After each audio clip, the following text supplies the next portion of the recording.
Namaskar. Welcome to Understanding Gandhi program of 𝗕𝗏.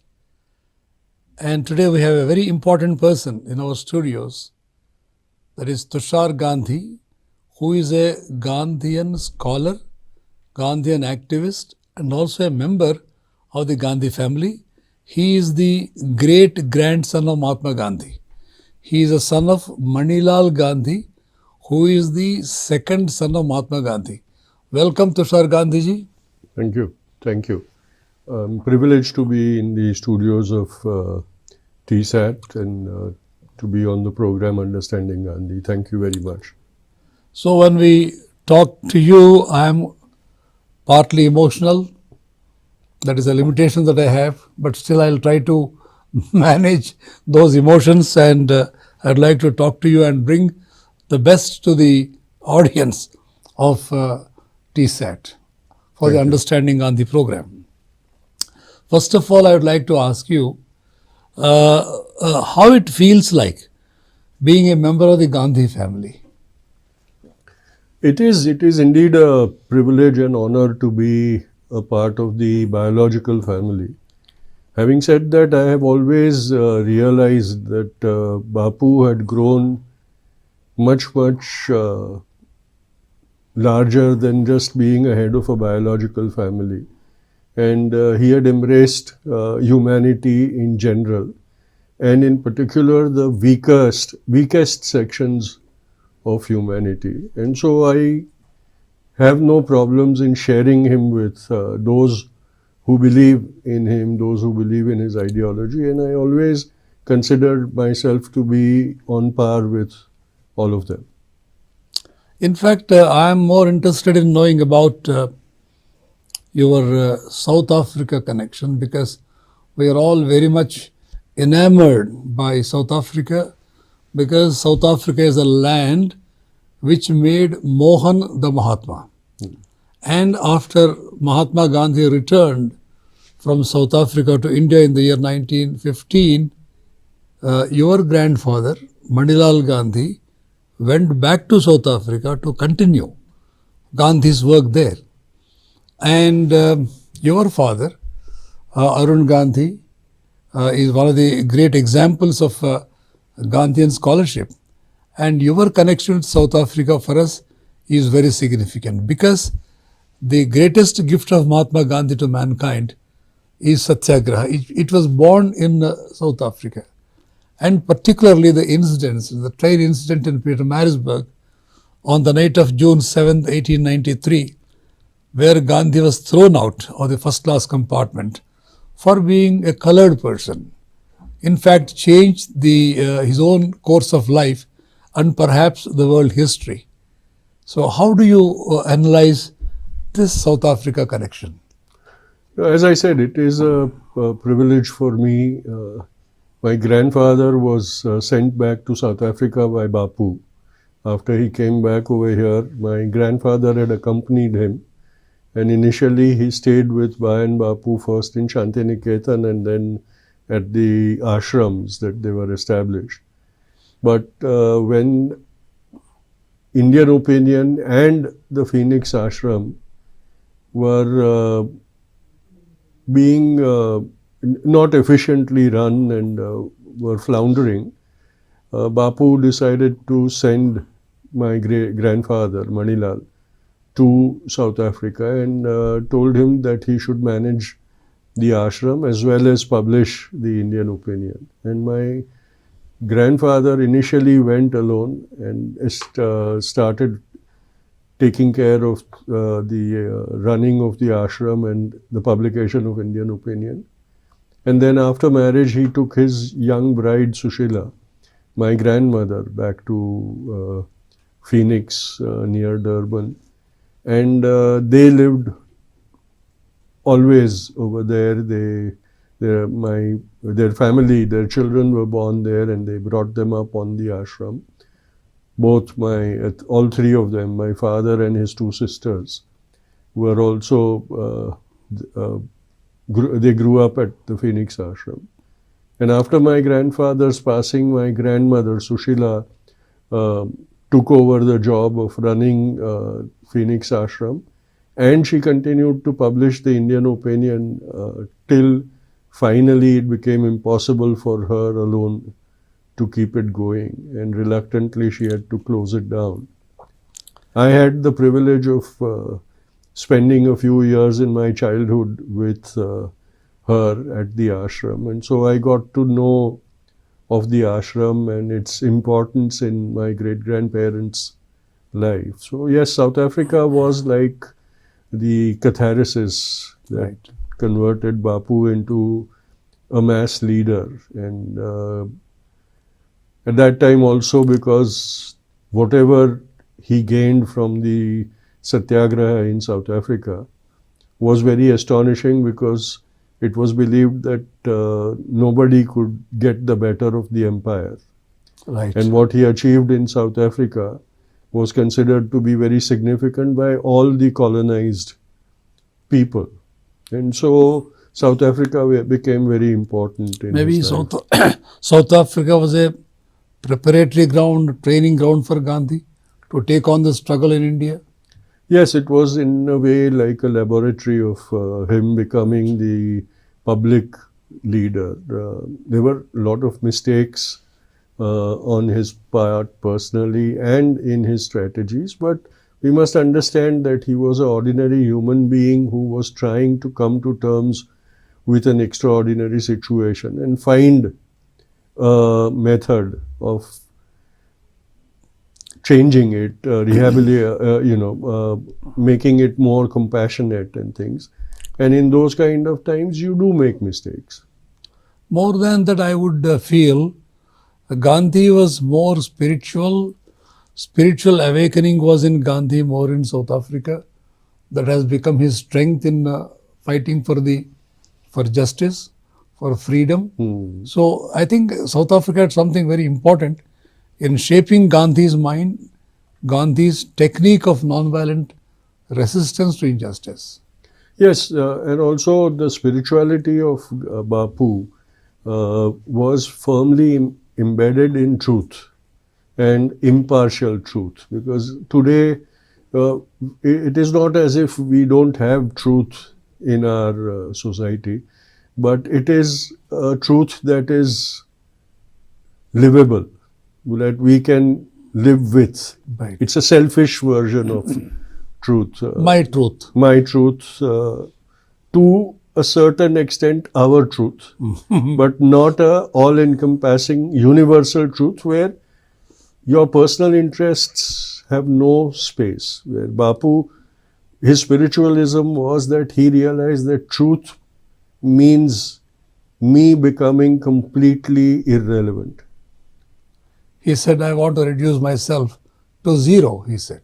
Yes, and in certain extent he even went into the minuses in reducing himself because he decided that he must only work for the good of all humanity and not for any individual or any one group. Correct.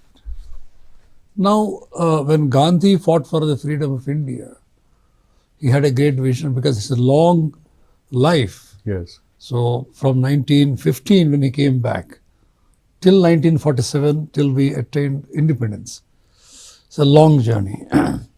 And when a person sacrifices his life for the cause of the country, then he must have had a vision as to how the society should be after independence.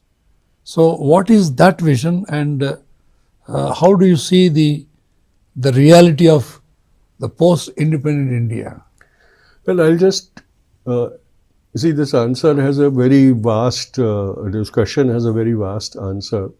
It would need a series of programs to explain all that. But I would like to focus on the social engineering aspect, which he realized was the most crucial for India to become truly free.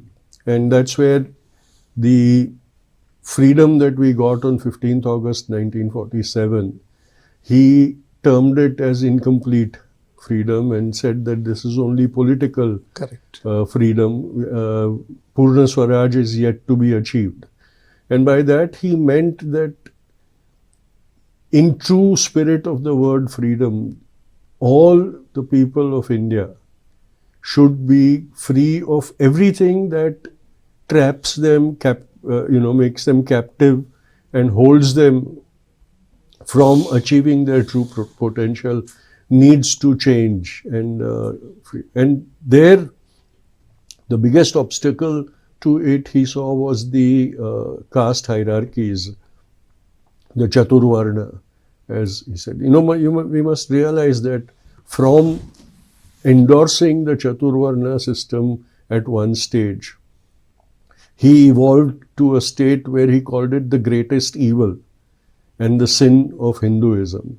And so he focused, while he was battling the political battle for independence, he focused on fighting the very deep-rooted orthodoxy of caste supremacy and caste subjugation.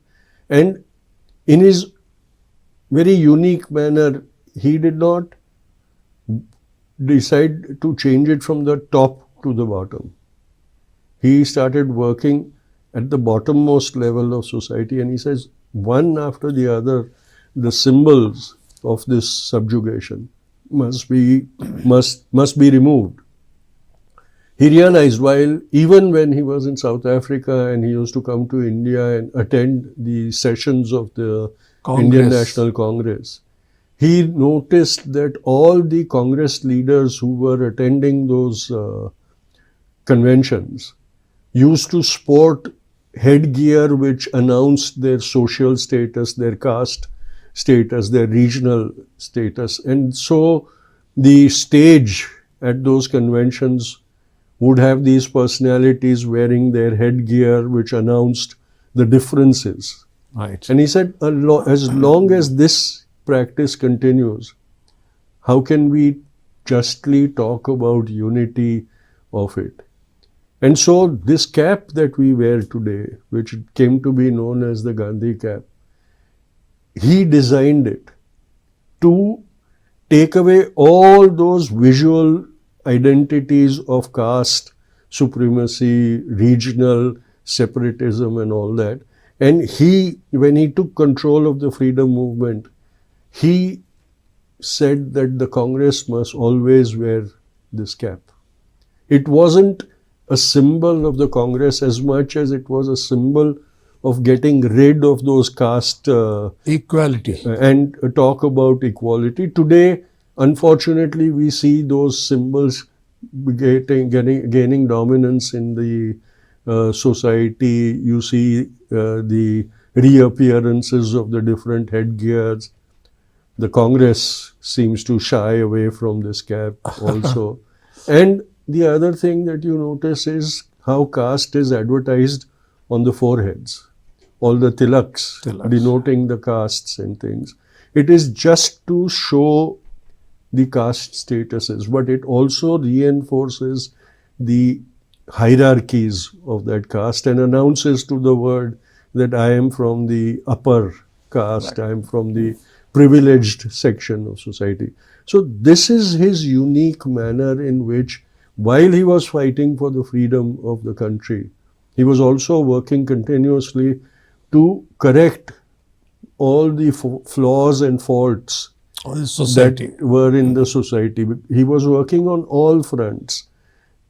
The other which hasn't been talked about but is a very significant strategy in his caste social engineering motive was when satyagrahis were being trained in Sabarmati ashram, they were administered an oath. And in the colonial times, the British had a system by which when the prisoners were brought to a prison for the first time, the jailer would parade them and ask them to announce their castes. And from those, he would identify the one of the lowest caste hierarchy, and the toilet cleaning duties would be assigned to that person. So that taboo, that hierarchical oppression, that prejudiced way of society was reinforced in British prisons. It was in the manual. When Bapu realized this, he made the satyagrahis that he was training in his ashrams take an oath saying that when this happens, when you go to prison and the jailer asks for your caste, I want the highest caste person in that group to voluntarily say, you don't need to ask these things. I volunteer to clean the toilets. In those days, it was bucket toilets. system. And you had to carry the buckets and empty them and clean them and bring them back. So it was pretty dirty work. But he said, unless we get rid of those orthodoxy and by this system, make everything everybody's duty. See, these things were what instilled the sense of oneness, of everybody being on the level playing field. These days we keep talking about level playing field, but it's not level because we still practice all those things. If there is a, really dirty place, we don't go to clean it. We'll call the municipal cleaning team to do that. And they'll clean it up and put some designer kachra, and then in front of the camera, people will make a show of cleaning it. These are the revolutionary steps that we must understand, that while we were fighting for political freedom, on so many levels, work was happening in his ashram. Social engineering was the greatest strategy, but economic re-engineering also was happening. Swavalambhan, Swadeshi, Gram Udyog, all of those things were not just words. They were actually becoming reality on the ashrams with the different activities. Right. Actually, he even said, if I were to be reborn, I would like to be born as a Bhangi. And he wanted that the first president of India should be an untouchable woman. And then he disbanded 𝗂𝗽𝗍𝗪 ashram. Yes. When the ashramite objected to the Harijan girl Lakshmi drawing water from the well. Yeah. So he was very, very clear about the equality of all people. And similarly, I am also reminded of way back in 1945 when the country was about to be free, he wanted to rebuild the society because the country had been under subjugation for about 200 years. So Gandhi said we have to rebuild the society on the foundations of truth and non-violence. And then the reference you are making to the political freedom, that is on the 29th of January 1948, one day before his assassination, he said, India attained freedom, that is political freedom. It is yet to attain economic, social and moral freedom, which are less spectacular but more difficult to attain. Absolutely. And in fact, he wanted Congress to really work for the attainment of those freedoms. So he had a very clear-cut vision as to how the society should be structured in the post-independent era. And he said, I don't want our country, India, to be like exploiting other countries, nor do we allow other countries to exploit us. So self-reliance and self-respect had been the foundations of Gandhi's approach. Always. In fact, Gandhi's foremost approach is non-violence. Truth and non-violence, of course. But again, to realize the truth, it is non-violence is the approach. But how do you see the application of non-violence in the day-to-day lives? How your advice as to how do we practice non-violence? You see, today when we see climate change and global warming posing a grave threat to how we live, and the realization that we have been living an unsustainable way of life, too consumerist a life. At that point of time, sustainable living and non-violent living are becoming, people are becoming more and more aware of how that can happen, how we can be practicing it in our day-to-day lives. And that is, we may not think of it, but that is what Bapu's non-violence was all about. When he said that it's not, he didn't say that do not take from the nature. He said, take from the nature which is the barest minimum. And also The what way is all the other life forms do. They do not overconsume, they do not overstock. right. Over here, the human being is the only animal which overstocks, keeps things for the future and things.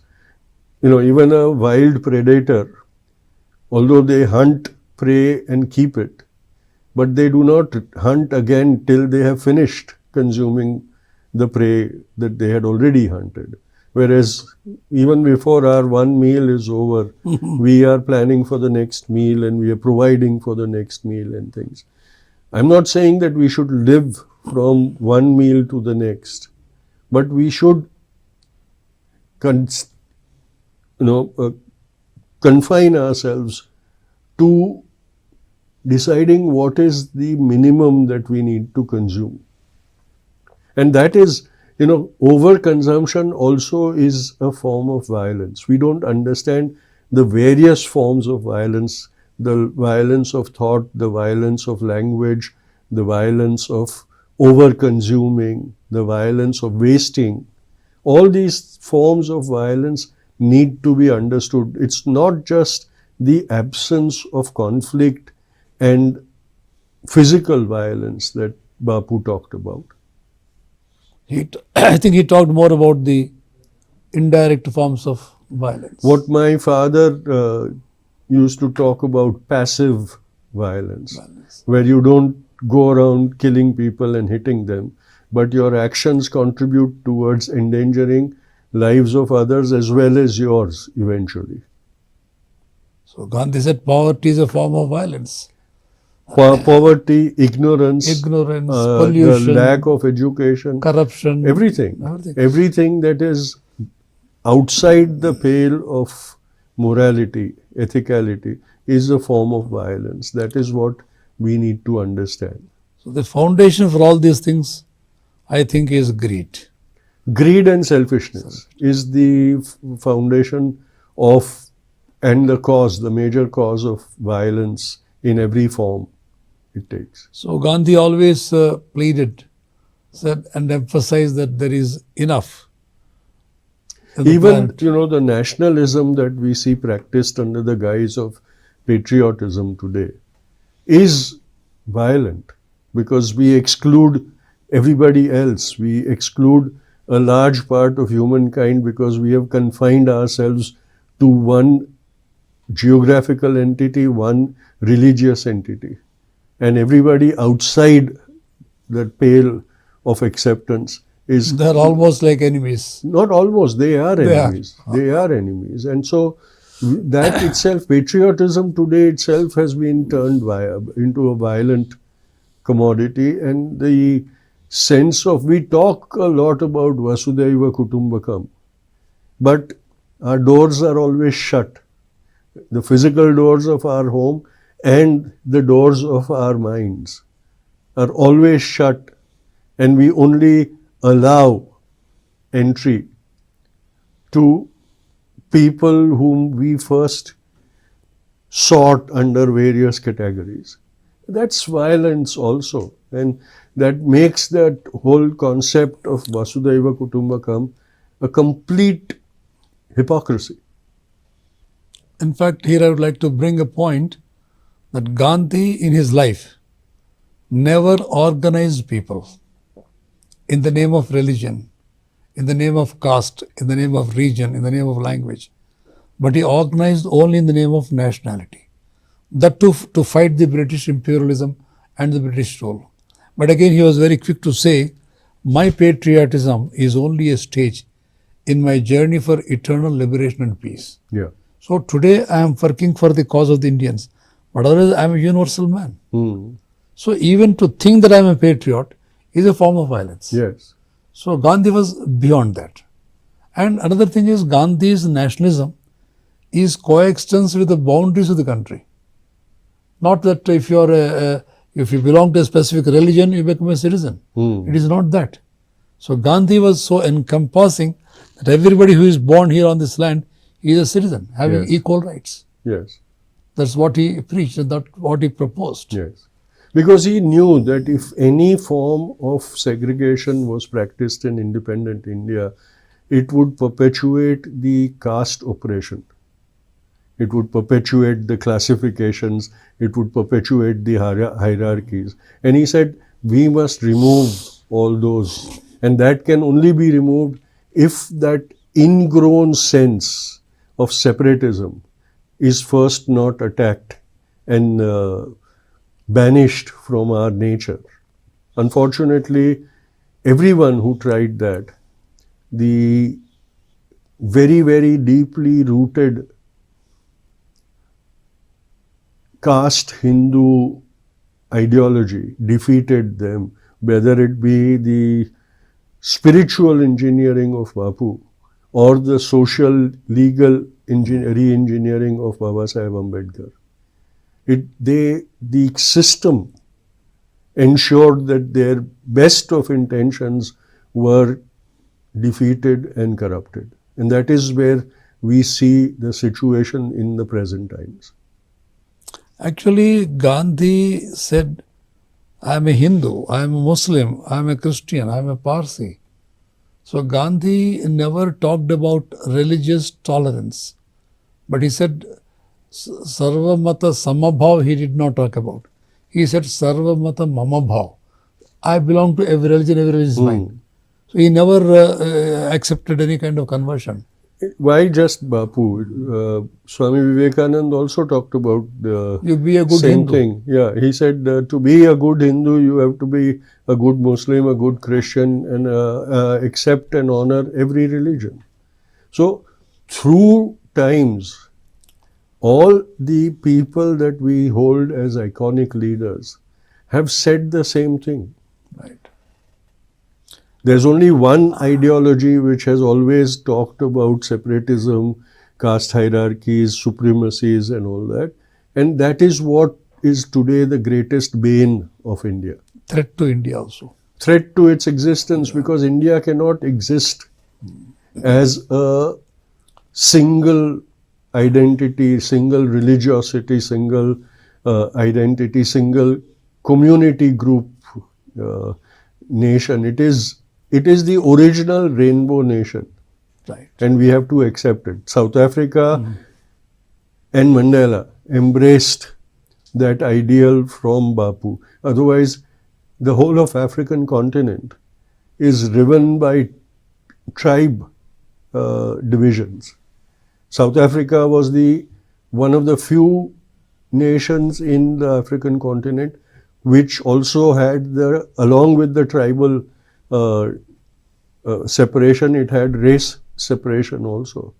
But because Mandela realized Bapu's ideal of Vasudhaiva Kutumbakam and realized that his nation could only survive and thrive as a rainbow nation, South Africa today becomes the icon of a rainbow nation. Otherwise, at the time we got our freedom, if we had truly embraced the Gandhian value, we would have been the rainbow nation that everybody would have looked up to.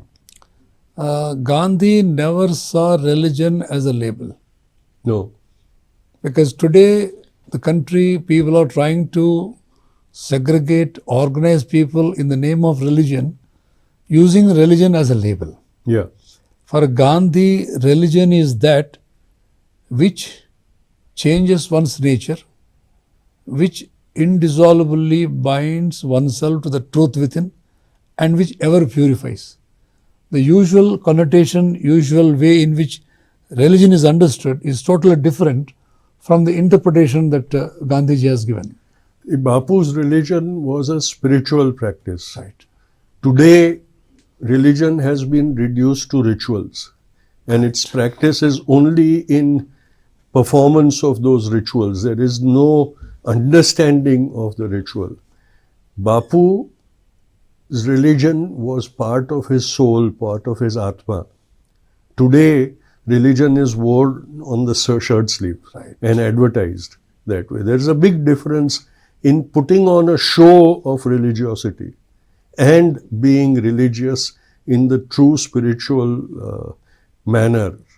And Bapu was, and that is where he could boast about saying that he was the most appropriate Sanatani Hindu, and yet completely obliterated the hate of Sanatani Hindus, the practices of Sanatani Hindus, the subjugation by Sanatani Hindus, and that is what angered the upper caste Sanatani Hindus, who realized that this man is the greatest threat to our kind of life and society.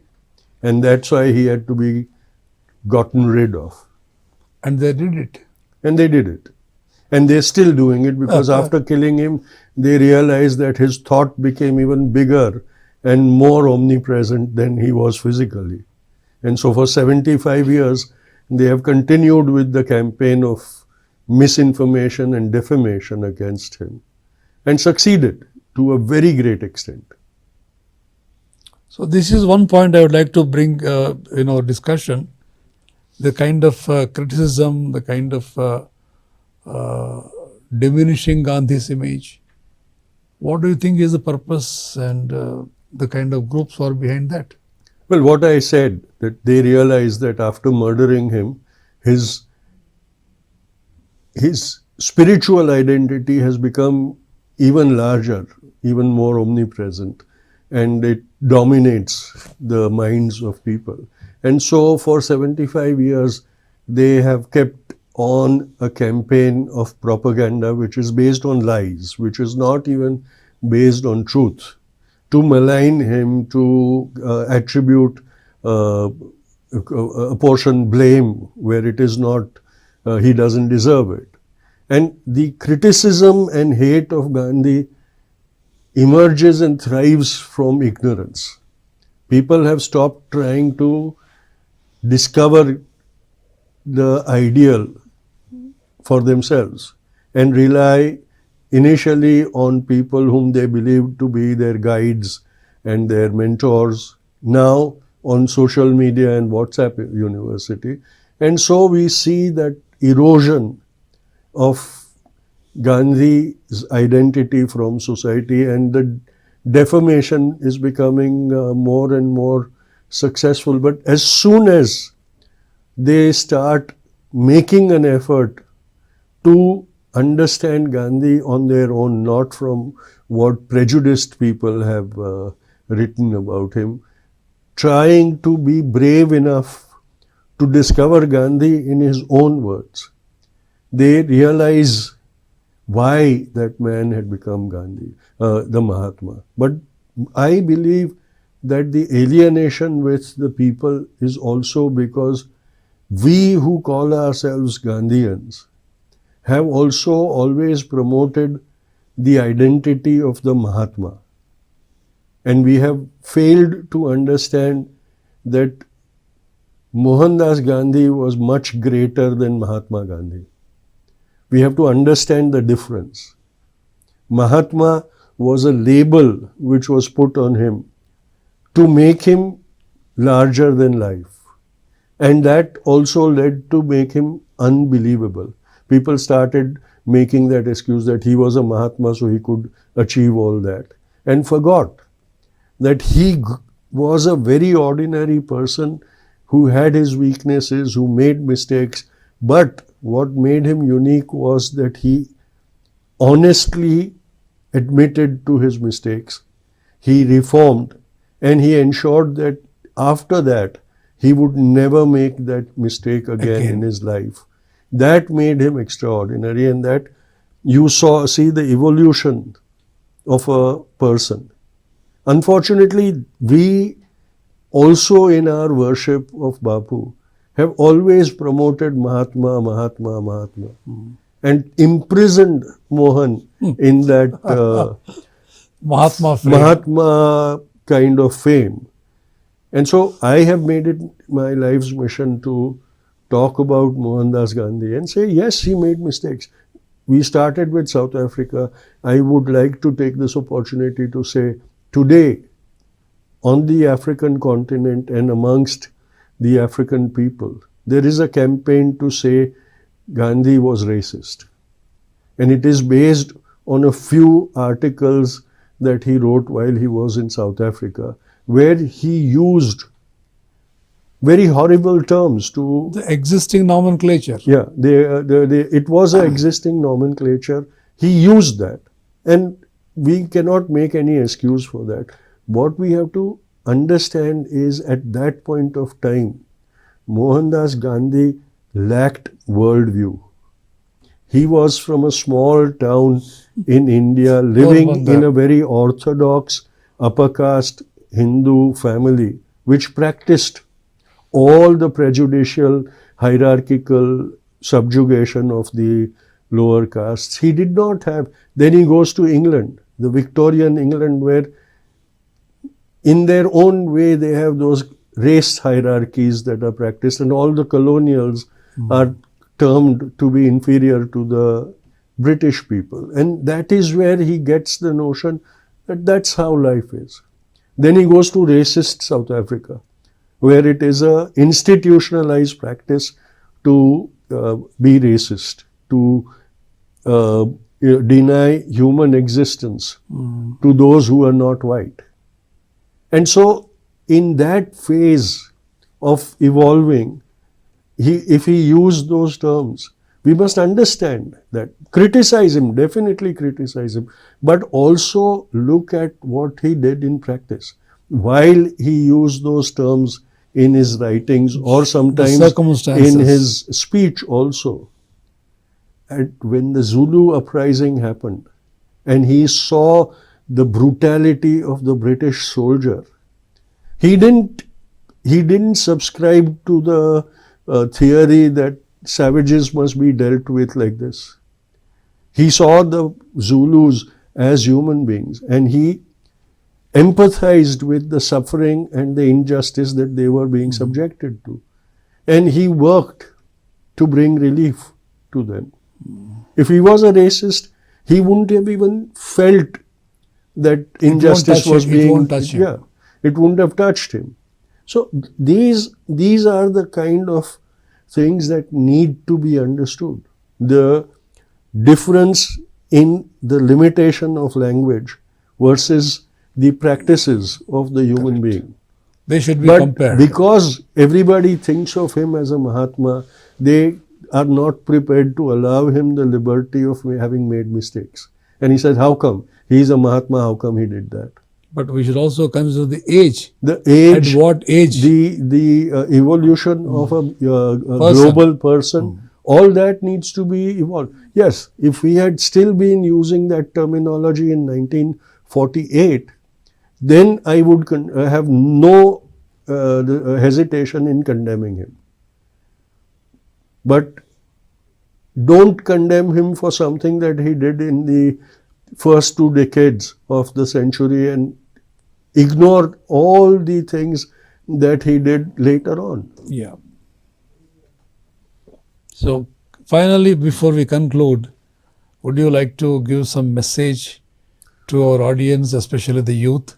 Well, I don't consider myself qualified enough to give a message to anybody at the moment.